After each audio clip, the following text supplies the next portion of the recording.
ténèbres, et soudain, bang! Survient la naissance d'une expansion infinie de temps, d'espace et de matière. Chaque jour, de nouvelles découvertes dévoilent les mystères, les secrets époustouflants et implacables de l'endroit que nous appelons l'univers. Des milliers de témoins affirment avoir vu des ovnis, et leurs déclarations sont souvent d'une similitude troublante. Une soucoupe s'est écrasée, ainsi que les corps des passagers. C'est une dissimulation du gouvernement. La plupart des scientifiques disent qu'il n'y a pas de preuves. Oh mon Dieu! Il y a un grand fossé entre un ovni et un vaisseau spatial extraterrestre. Si les ovnis sont vraiment des vaisseaux extraterrestres, quelle sorte de technologie hallucinante trouverions-nous sous le capot? Il faudrait un type de technologie capable d'annuler les effets de l'inertie. En matière d'objets volants non identifiés, avons-nous des preuves?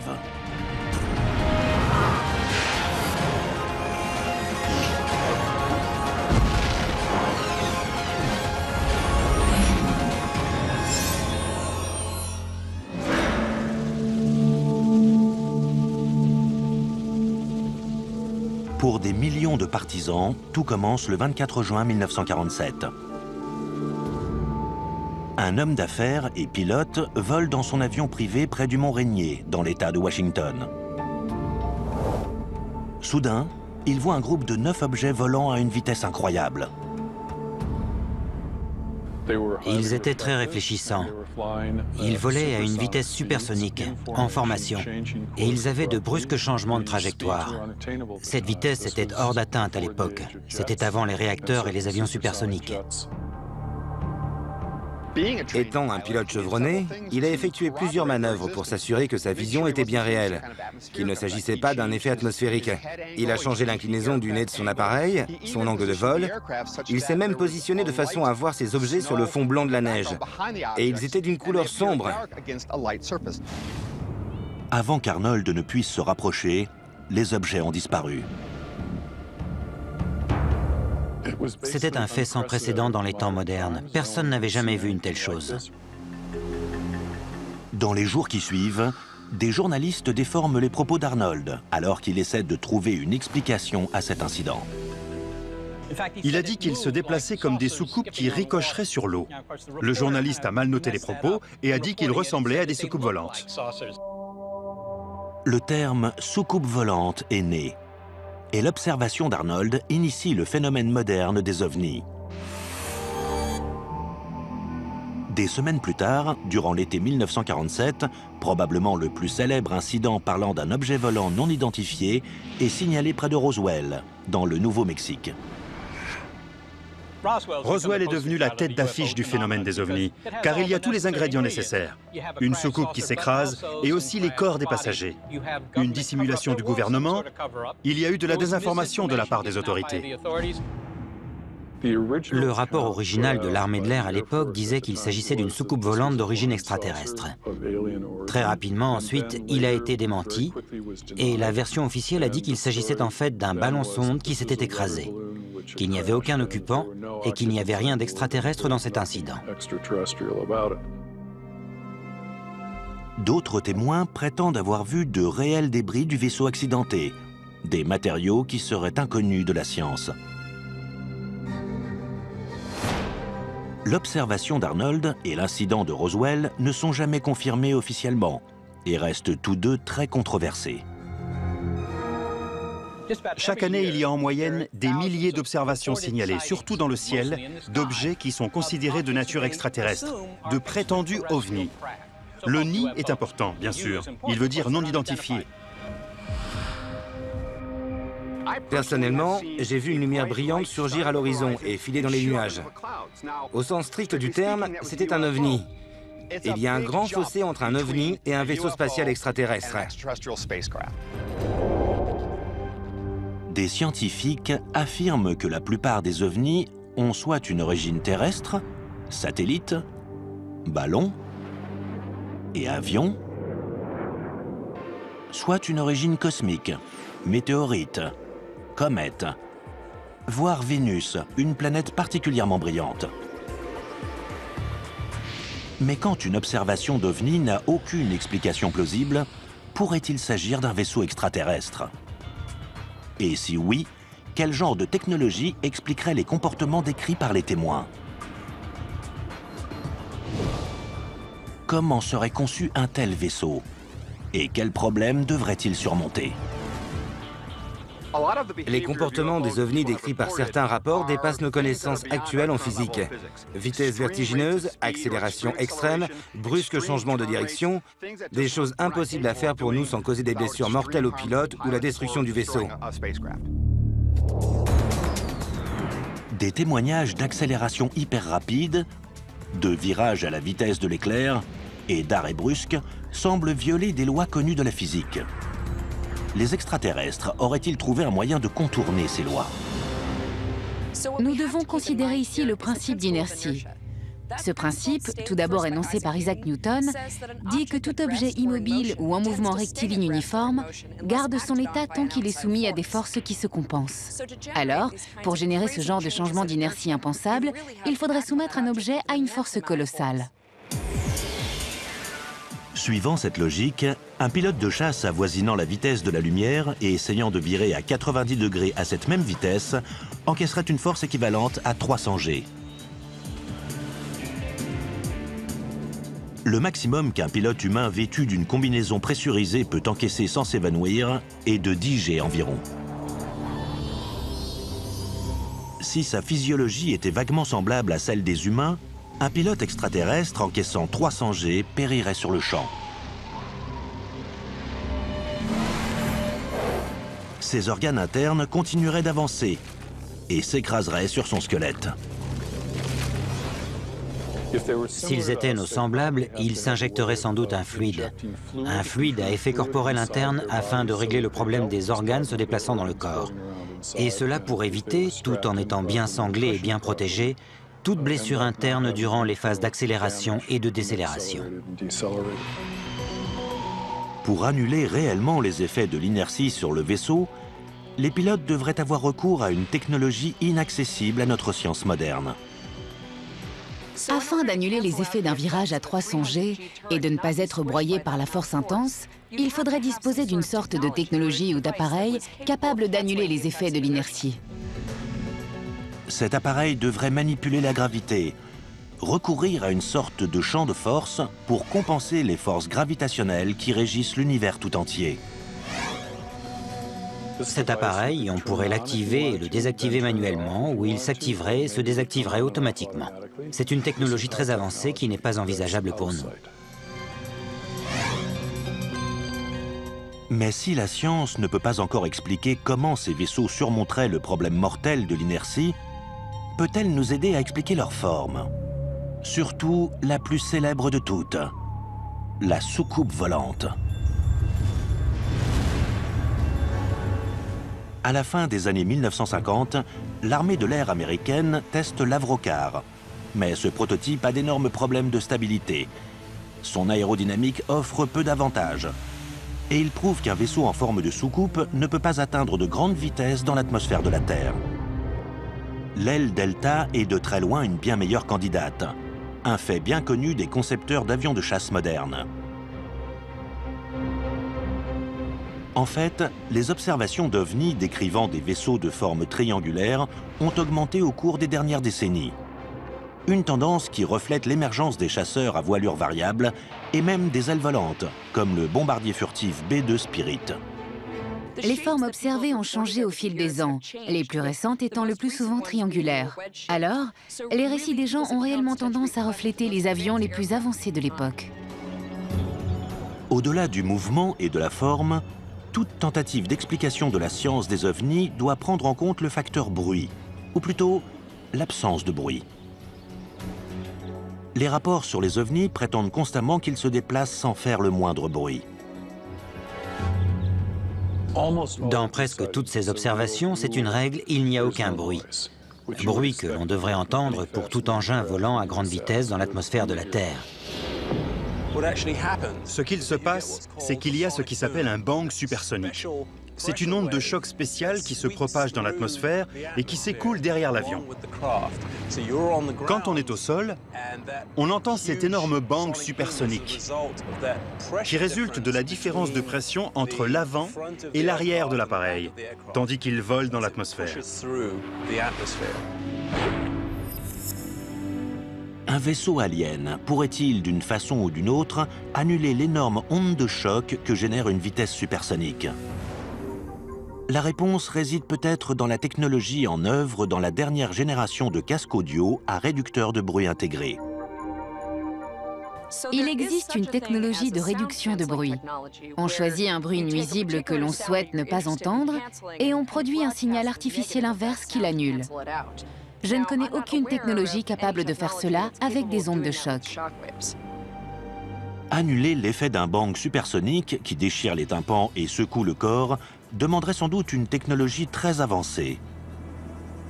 Et outre le bruit, que dire de l'invisibilité? Certains témoignages disent que les ovnis se volatilisent dans les airs tout simplement. Une technologie prometteuse en cours de développement pourrait expliquer un tel phénomène. Il y a une technologie qui pourrait modifier dans le futur la perception visuelle d'objets. C'est une technologie qui repose sur la déviation de la lumière grâce à des composites que l'on appelle des métamatériaux. Pour faire une analogie avec des films connus, pensez à la cape d'invisibilité des films de Harry Potter. Ces métamatériaux sont composés de substrats de polymère, d'or et de cuivre afin de forcer des lignes de champ magnétique à se courber autour d'un objet. La lumière est ainsi déviée autour de cet objet au lieu d'être réfléchie ou réfractée. Mais matériaux avancés, furtivité et maniabilité hors normes ne servent à rien si nos visiteurs sont incapables, en premier lieu, d'arriver sur Terre. Les chances que des aliens débarquent sur notre planète sont infimes. Mais au cas où, ça signifierait qu'ils ont résolu plein de problèmes, y compris en sciences des matériaux, pour lesquels nous n'avons pas de solution. Ils auraient une technologie bien plus avancée que la nôtre, peut-être même plus avancée que celle dont nous rêvons. Mais des scientifiques imaginent des technologies ingénieuses qui permettraient de surmonter le problème des distances apparemment infranchissables entre les étoiles. Notamment une source de propulsion tellement apocalyptique que nous verrions arriver des aliens à des années-lumière.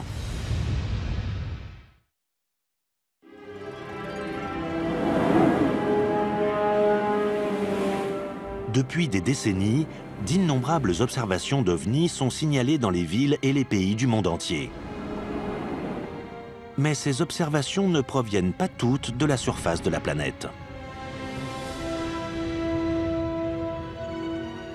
Le 19 juillet 2009, les spectateurs d'une vidéo de la NASA, envoyée par la navette spatiale Endeavour, signalent un objet en forme de disque qui flotte au-dessus du bras mécanique de la navette.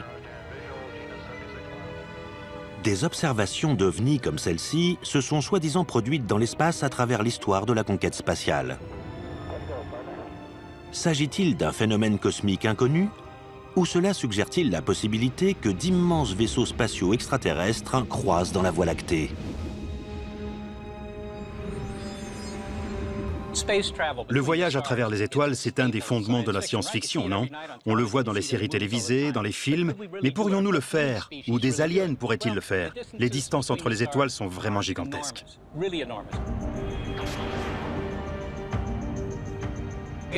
La physique n'interdit pas le voyage interstellaire. On ne peut pas l'écarter et dire que c'est absolument impossible.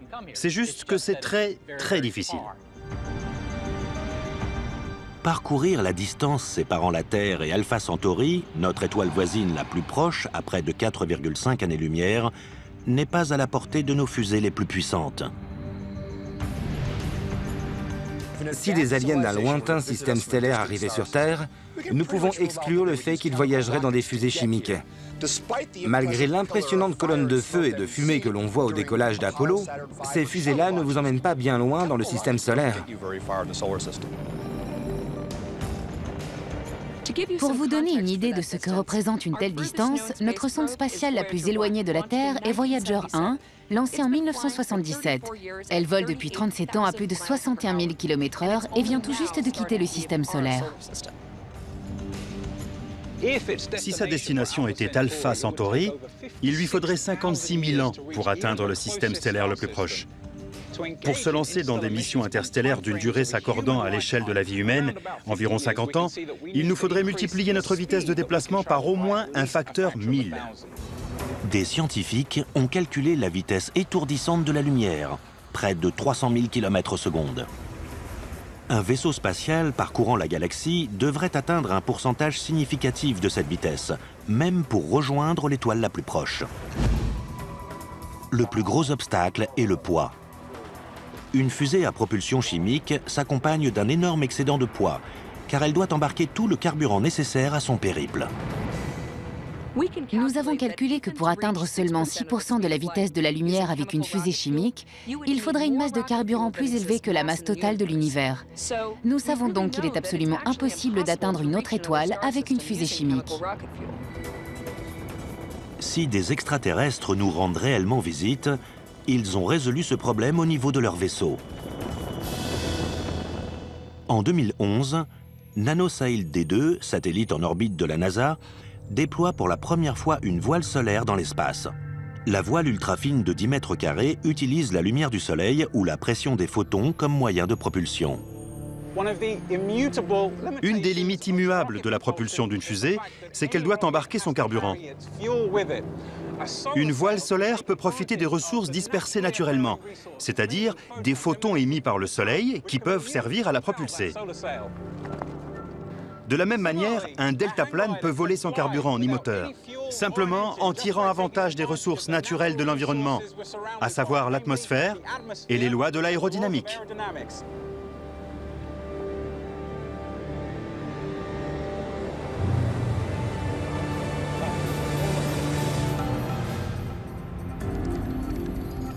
Pour atteindre des vitesses suffisantes permettant de remorquer un vaisseau abritant des formes de vie, la voile devrait être immense, des centaines de kilomètres de diamètre. Et comme la pression des photons émis par une étoile décroît au fur et à mesure que la voile s'en éloigne, certains ont envisagé un rayon laser puissant pour fournir l'énergie à la voile.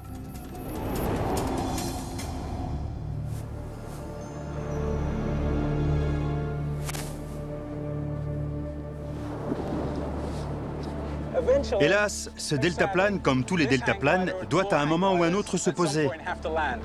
Mais une voile solaire, propulsée par l'énergie d'un rayon laser, pourrait certainement voyager dans les étoiles. Vitesse maximale d'une voile solaire, environ 10% de la vitesse de la lumière. Durée du voyage de la Terre à Alpha Centauri au moyen de photons générés par laser, environ 45 ans. Actuellement, la NASA et d'autres agences spatiales prévoient de lancer davantage de voiles solaires. Mais il existe d'autres moyens de propulsion plus puissants dans l'univers. Dans les années 60, une méthode de propulsion a été étudiée. Un vaisseau larguerait des charges explosives par l'arrière, et le souffle des explosions le ferait avancer. Le prototype s'appelait le projet Orion, et une série d'expériences avec des charges conventionnelles a été effectuée pour montrer que ça fonctionnerait. Le projet Orion, toutefois, était censé utiliser des charges nucléaires. Afin de simuler un système de propulsion du style Orion, Paul et Jim préparent une démonstration. Ils placent une petite charge explosive dans ce baril et nous allons l'envoyer à 15-20 mètres en l'air. Nous allons calculer l'énergie libérée par cette explosion et la comparer à celle d'une charge nucléaire qu'on trouverait sur un vaisseau Orion.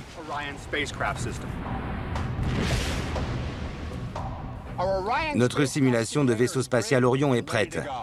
Nous allons faire sauter la charge explosive, envoyer le baril en l'air et comparer le résultat avec l'énergie libérée par l'explosion d'une charge nucléaire typique qui serait utilisée sur un vaisseau Orion.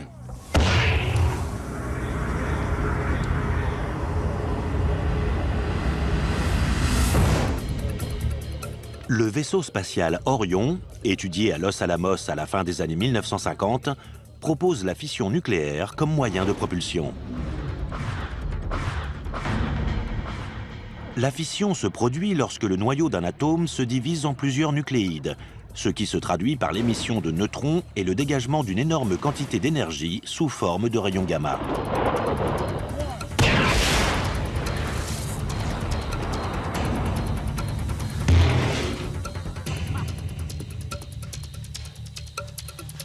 La charge explosive, placée dans ce baril de 16 kg, l'a propulsé à près de 18 mètres en l'air. Une petite charge nucléaire semblable à celle d'Hiroshima libérerait environ 27 millions de fois plus d'énergie. C'est clairement un moyen de propulsion pratique pour les voyages interplanétaires, voire interstellaires. À cause des énormes explosions que produirait une propulsion Orion, l'arrière du vaisseau spatial devrait être muni d'une épaisse plaque de métal qui absorberait la poussée des explosions et d'absorbeurs de choc pour éviter à l'équipage d'être secoué à chaque explosion. Vitesse maximale d'un vaisseau spatial propulsé par fission nucléaire, environ 5% de la vitesse de la lumière. Durée du voyage entre la Terre et Alpha Centauri, environ 90 ans. Malgré sa puissante source de propulsion, le vaisseau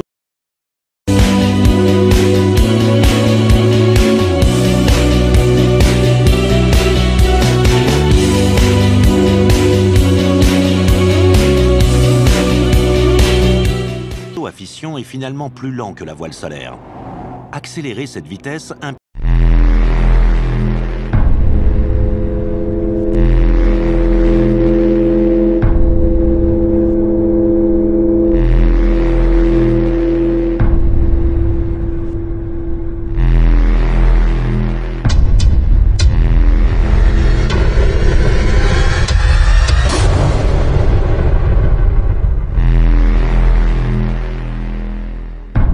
implique de se tourner vers une autre réaction nucléaire, plus intense.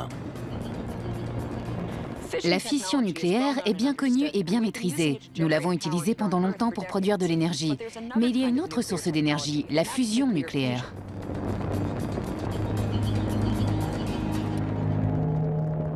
La fusion est la source d'énergie du Soleil. Dans le cœur du Soleil, les températures sont si élevées et les atomes se déplacent si vite qu'ils se percutent les uns les autres, créant de nouveaux éléments et libérant de l'énergie. Opposé de la fission, la fusion se produit lorsque deux noyaux fusionnent pour former un noyau unique, plus lourd.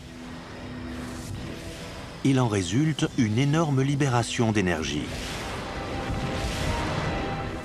Un vaisseau spatial propulsé par fusion nucléaire est étudié dans les années 1970. C'est le projet Daedalus.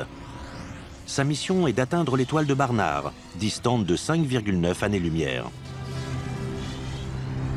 Au lieu de bombes nucléaires, le vaisseau a son système de propulsion par fusion à bord, dans une chambre de confinement. Le carburant d'un vaisseau de classe Daedalus consistait en des pastilles de mélange deutérium et d'hélium-3. Elles auraient été portées à fusion par ce que nous appelons des faisceaux d'électrons. Ce sont des électrons à très haut niveau d'énergie qui auraient percuté les pastilles de deutérium-hélium-3, entraînant leur fusion et le dégagement d'une énorme quantité d'énergie. Le concept de Daedalus exigeait de tirer 250 pastilles par seconde pendant plus de 2 ans. Le vaisseau spatial aurait pesé 55 000 tonnes, le carburant représentant l'essentiel du poids. L'excédent de poids d'un tel vaisseau serait élevé. Mais une civilisation avancée pourrait éliminer le problème en se ravitaillant en hydrogène durant son voyage stellaire. Le deutérium, ou hydrogène lourd, se trouve en abondance sur Terre, notamment dans l'eau de mer. Mais l'hélium-3 est un isotope plus rare. Dans notre système solaire, on peut en trouver sur la Lune et en vaste quantité sur Jupiter et Saturne. Des scientifiques ont proposé d'utiliser d'énormes collecteurs à hydrogène afin de se procurer l'hélium-3 nécessaire pour voyager dans le vide intersidéral. Il est donc concevable qu'un vaisseau propulsé par fusion nucléaire puisse se rendre dans un autre système stellaire et prendre de l'hydrogène disponible sur place pour faire le plein. Le vaisseau à propulsion nucléaire embarqué éviterait un énorme excédent de poids et atteindrait une vitesse qui permettrait l'exploration d'une étoile proche dans un intervalle de temps raisonnable. Vitesse maximale d'un vaisseau spatial propulsé par la fusion nucléaire, environ 15% de la vitesse de la lumière. Durée du voyage entre la Terre et Alpha Centauri, environ 35 ans. Les coûts faramineux, la logistique et même la politique envers les voyages spatiaux à propulsion nucléaire ont depuis longtemps conduit l'humanité à abandonner tous ces projets. Mais une société suffisamment avancée pourrait délaisser la propulsion nucléaire au profit de ce qui apparaît comme un impossible paradoxe. Voyager à la vitesse de la lumière sans se déplacer.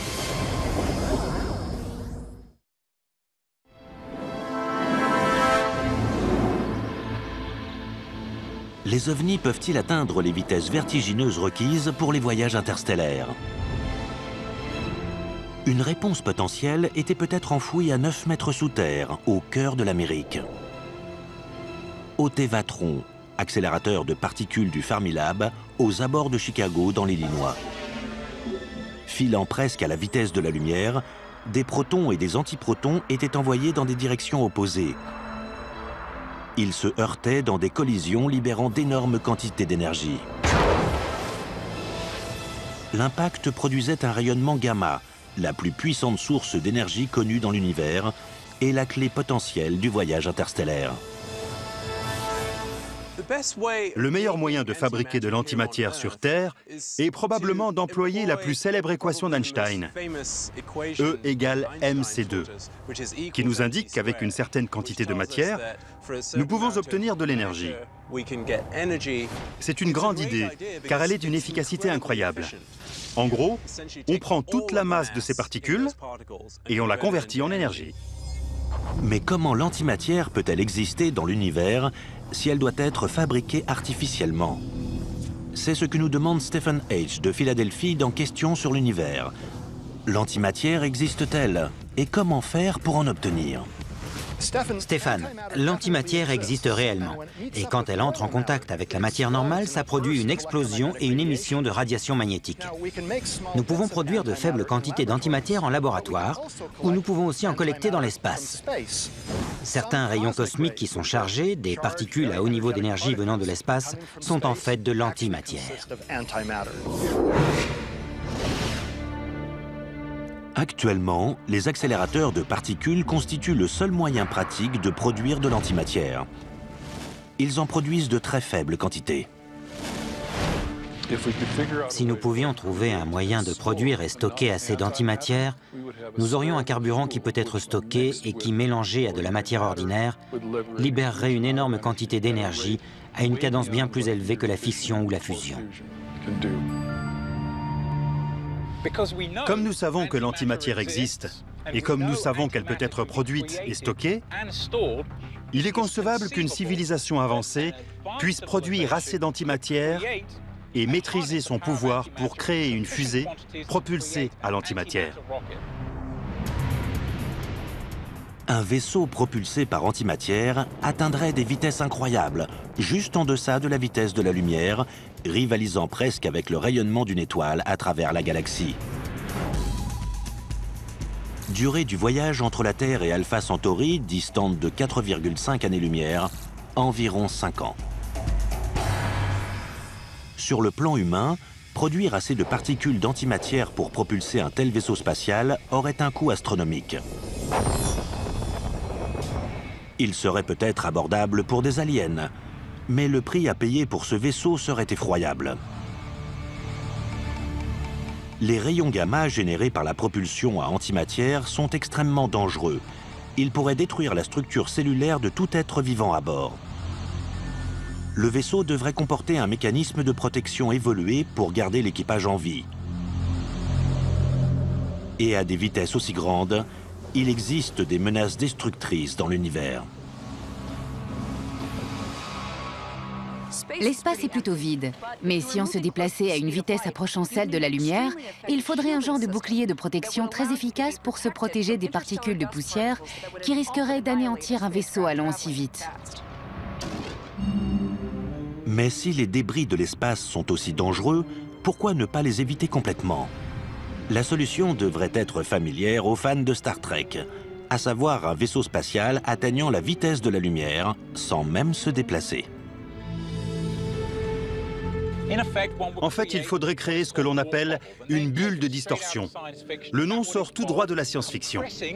Cela impliquerait de contracter une zone d'espace-temps devant le vaisseau et d'allonger une zone d'espace-temps derrière le vaisseau pendant que le vaisseau resterait immobile à l'intérieur de cette bulle. Cela reviendrait à surfer sur une vague d'espace-temps.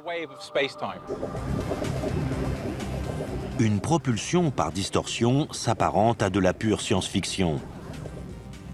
Mais en 1994, un jeune physicien très respecté, nommé Miguel Alcubierre, publie un travail sérieux sur la façon de voyager dans une distorsion contrôlable de l'espace.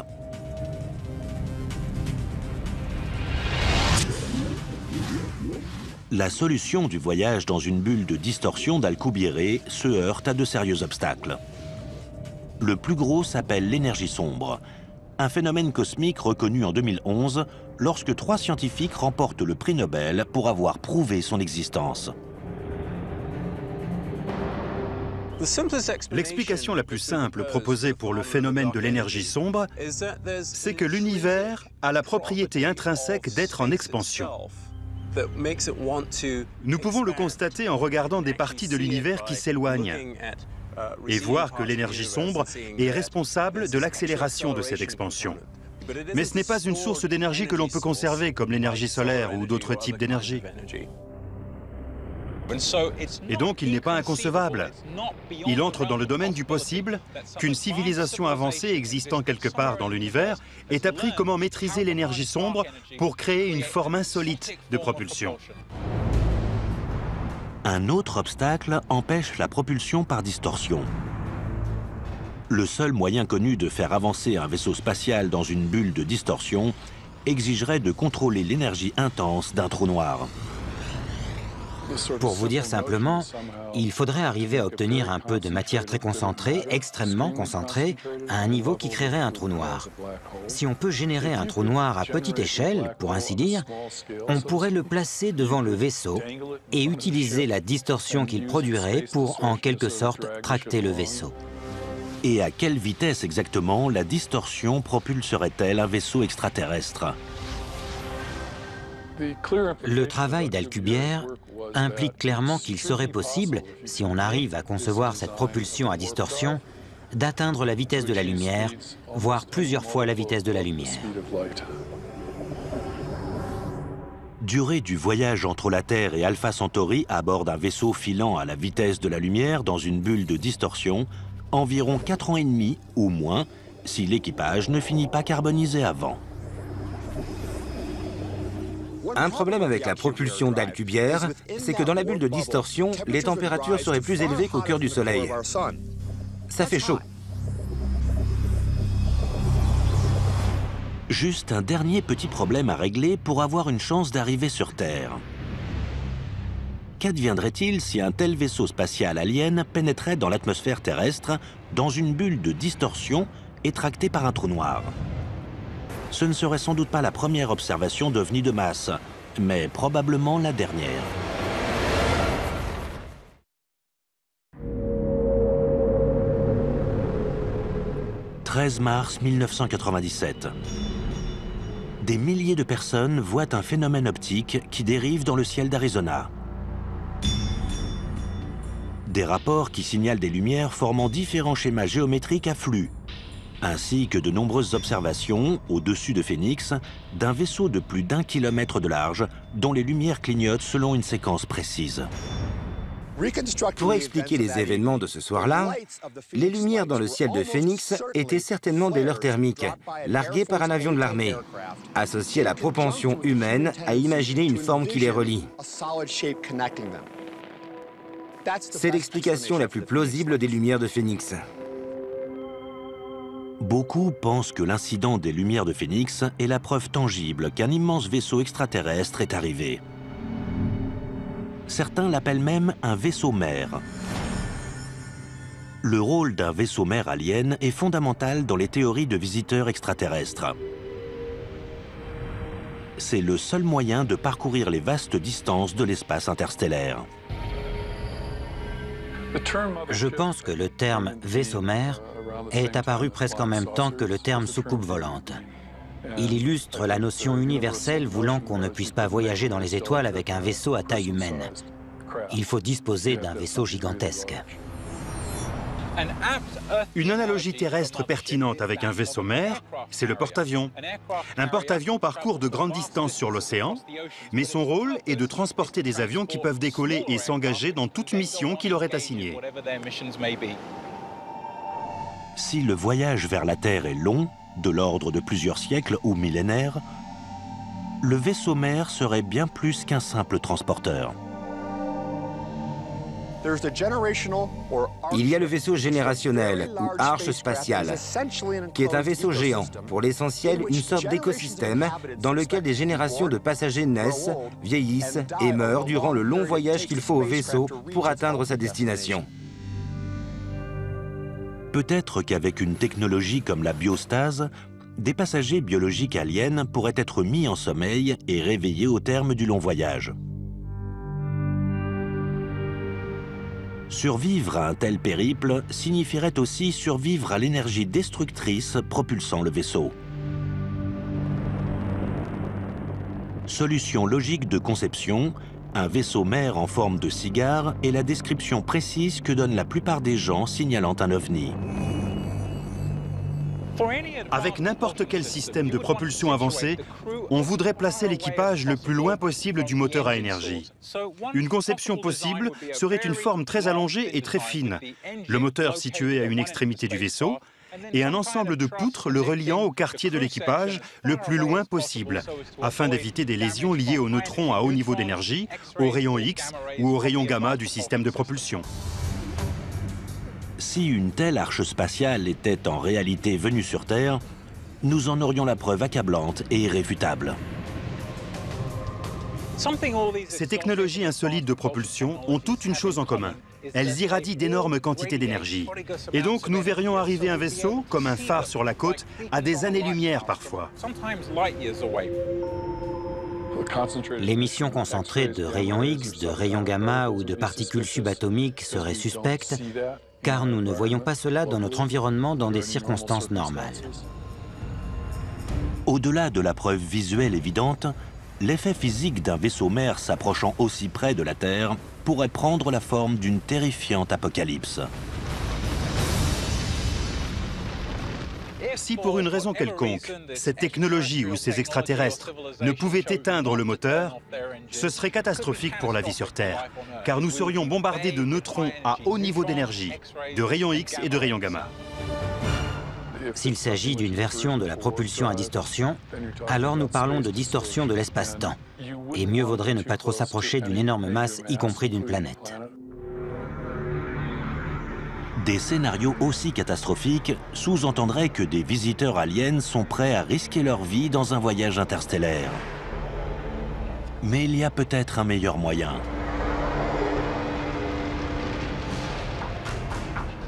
Ils pourraient rester chez eux et explorer l'espace à l'aide de machines pensantes.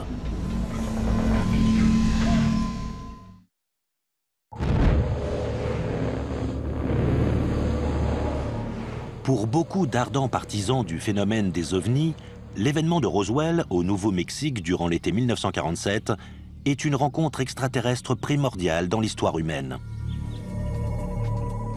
Dans la culture populaire, le détail qui demeure du prétendu crash provient de la description des corps extraterrestres retrouvés sur les lieux. Lors des décennies qui suivent, cette vision de l'alien, le petit gris, devient le standard reconnu de la science-fiction et des signalements récurrents de rencontres avec des aliens.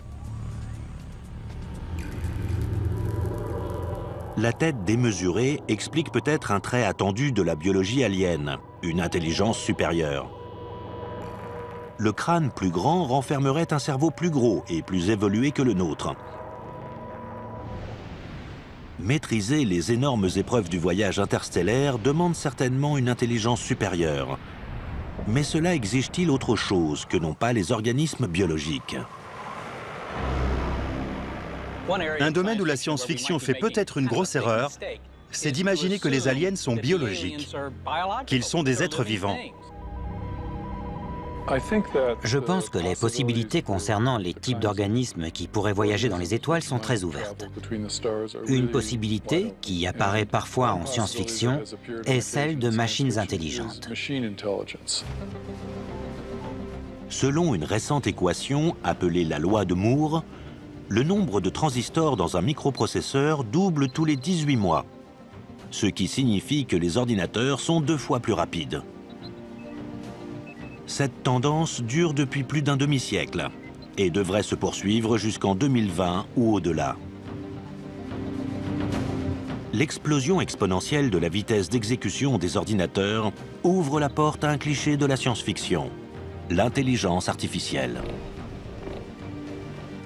Alors si on invente une machine qui pense, 100 ans plus tard, cette machine n'est pas seulement plus intelligente que vous, elle est plus intelligente que tous les humains ayant vécu. Voilà la différence entre l'intelligence artificielle et l'intelligence naturelle. L'intelligence artificielle peut évoluer bien plus vite. Mais je pense que la forme d'intelligence artificielle que nous trouvons à la fois menaçante et prometteuse est le type d'intelligence artificielle qui pourrait faire ce que font nos cerveaux, qui pourrait penser comme nous. Au centre d'intelligence artificielle de l'université de Stanford, un futur peuplé de machines réellement intelligentes se profile rapidement. Certains obstacles sont difficiles à surmonter au niveau de l'intelligence artificielle. Primo, nous ne savons pas vraiment comment amener les ordinateurs à apprendre aussi efficacement que les humains. Les ordinateurs actuels ne sont pas assez rapides pour simuler le processus d'apprentissage qui prend place dans le cerveau humain. Pour illustrer le premier stade de l'intelligence artificielle, des étudiants de Stanford ont conçu un robot combattant, robot qui essaie d'apprendre au fur et à mesure des combats. Maintenant, il essaie de se défendre par lui-même. Il réagit donc à vos mouvements. Selon la façon dont vous maniez votre épée, le robot va s'adapter à votre geste et à votre comportement. Quelle est l'importance de ce type de robot sur la voie de la véritable intelligence artificielle, Thorsten? Nous prenons des méthodes d'intelligence artificielle, comme des méthodes d'apprentissage, pour les adapter à l'environnement du robot. Mais nous n'en sommes pas encore au stade où le robot pense vraiment. Les ordinateurs actuels sont bien moins intelligents que la plupart des humains. Mais dans le futur, je pense que les ordinateurs pourraient finalement égaler, voire surpasser l'intelligence humaine. Et si c'est le cas, imaginons que nous ayons tous un ordinateur dans notre portefeuille ou dans notre portable. À quel point cela changerait-il la civilisation? Et quelles choses fabuleuses pourrions-nous alors faire? En l'état actuel des choses sur Terre, le robot qui se défend tout seul est une analogie grossière avec le type de machine intelligente capable de piloter un vaisseau dans l'espace. Les immenses obstacles du voyage spatial, notamment l'échelle de temps et les dangers cosmiques, donnent cependant à penser qu'une génération de machines intelligentes établira le premier contact. Honnêtement, si voyager à travers les étoiles arrive vraiment, il semble raisonnable de ne pas envoyer de créatures biologiques. Elles sont fragiles, elles ont une durée de vie limitée. Comme la NASA envoie des sondes spatiales explorer le système solaire avant d'envoyer des humains, notre premier contact avec des aliens arrivera peut-être par une sonde. Créatures biologiques ou super IA? Notre vision d'un extraterrestre ne restera que spéculation jusqu'à ce que le premier contact se produise. Mais combien de temps allons-nous attendre? Et malgré l'existence de preuves tangibles, quelle est la probabilité de l'existence d'une autre civilisation intelligente? Certains pensent qu'il y a de grandes chances que l'univers bourdonne de vie. La galaxie existe depuis très longtemps. Le système solaire est là depuis bien longtemps aussi, mais la galaxie depuis plus longtemps. Et ces étoiles sont pour la plupart plus vieilles que notre Soleil ou notre système solaire. Alors il est possible que si d'autres civilisations existent, elles existent depuis plus longtemps que nous. Si elles existent depuis 100 000 ans, disons, il est fort possible qu'elles aient appris à communiquer à travers l'espace, voire à voyager dans les étoiles. Jusqu'à ce qu'un premier contact ait lieu, l'humanité va continuer à voir des ovnis dans le ciel. Au aucun n'a été reconnu comme vaisseau extraterrestre jusqu'à présent. Mais cela n'écarte pas la possibilité que l'humanité découvre un jour la preuve d'une autre civilisation intelligente, soit dans l'espace lointain, soit plus près de notre planète.